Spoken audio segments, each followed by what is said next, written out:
Oral questions, questions orales. The honourable member for Thornhill.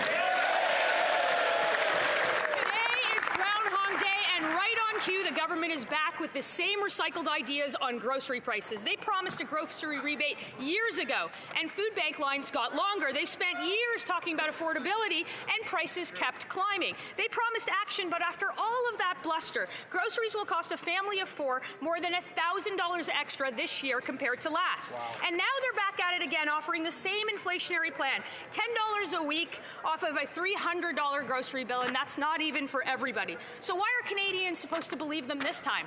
The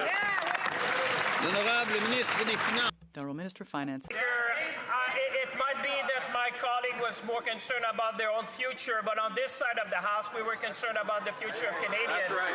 There's a lot to be rejoiced today, Mr. Speaker. That's why I see the Conservatives so enthusiastic. It's Monday and we have good news. You know why, Mr. Speaker? Because we did the second reading of C-19, Mr. Speaker. C-19, that's why I see all the Conservatives smiling, Mr. Speaker, because they know that helping 12 million Canadians is why Canadians sent us here. Mr. Speaker, we're going to build a strong Canada. We're going to build strong families because we believe in Canada. The honourable member for Thornhill.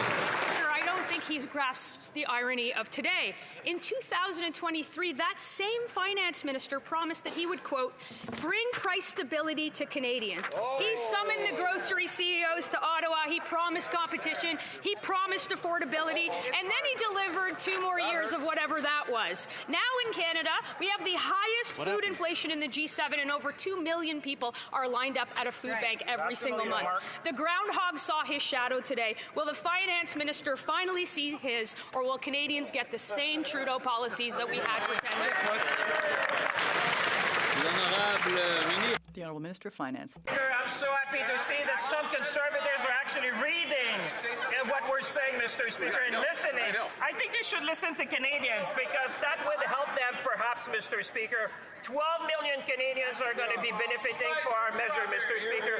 12 million Canadians. This is not something to shout about. This is something to rejoice, Mr. Speaker, because on this side of the House, we meet Canadians where they are. Canadian has told us, give us a boost, give us a bridge, Mr. Speaker. We're going to build a stronger economy in the G7. We're going to be there for Canadians. We're going to build Canada strong, Mr. Speaker.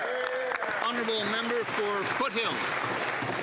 Are literally the definition of insanity. 3 years ago, this finance minister promised Canadians they would solidify food prices. Today, he's tabling the tired Trudeau policy that failed the first time.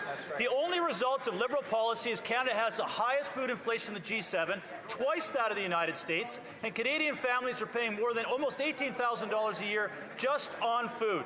So will the Liberals support real affordability plan, cancel their hidden taxes on food, or will they continue with this insanity? Right on.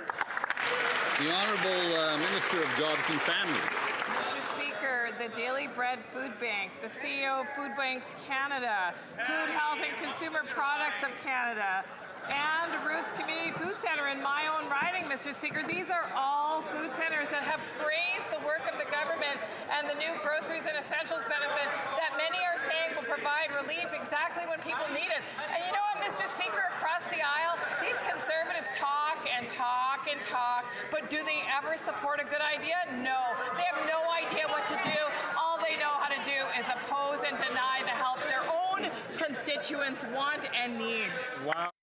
The honourable member for Foothills. It's going to hurt the honourable member, but under Conservative government, the average weekly food cost was about $160 a month or week. Now it has more than doubled under the Liberals to $340 a week.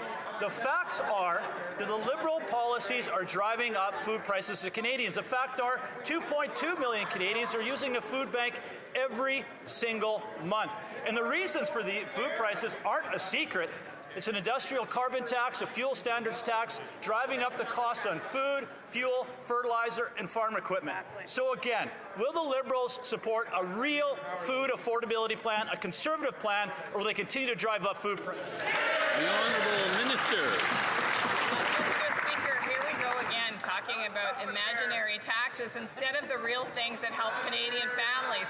Last week I met with provinces and territories from across the country who all agree that, for example, the early learning and childcare system is saving families in all of our jurisdictions, sometimes up to, Mr. Speaker, $14,000 a year. That's the kind of thing that Conservatives vote against. Whether it's a school nutrition program, support for families raising children, or now a Groceries and Essentials Benefit that will help some of the most vulnerable in our community, they say no to their Conservatives, even their Conservative voters. The Honourable Member for Charlebourg, Haute-Saint-Charles.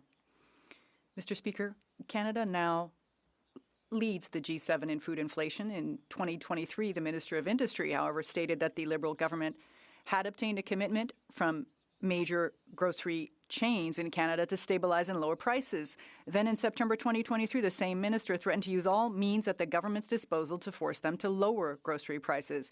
In October of the same year, the minister claimed victory, saying, and I quote, "Canadians will see discounts, price freezes, and competitive pricing programs." Today, food inflation in Canada is twice as high as in the United States. What happened to his promise?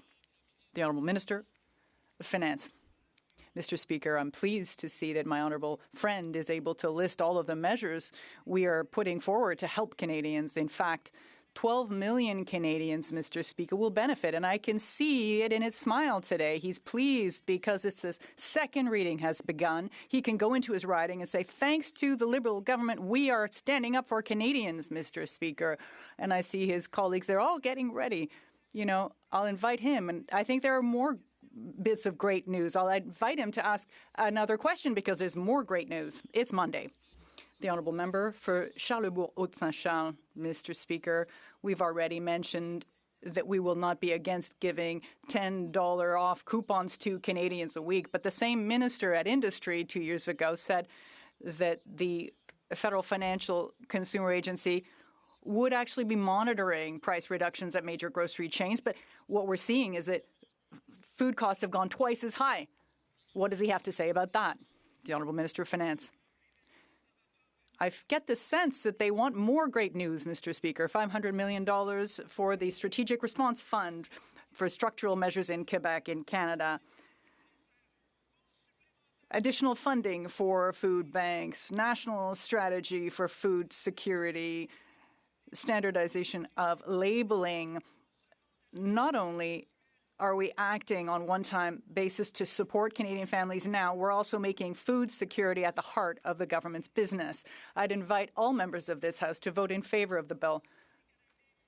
Let's move forward for Canadians and build a strong Canada.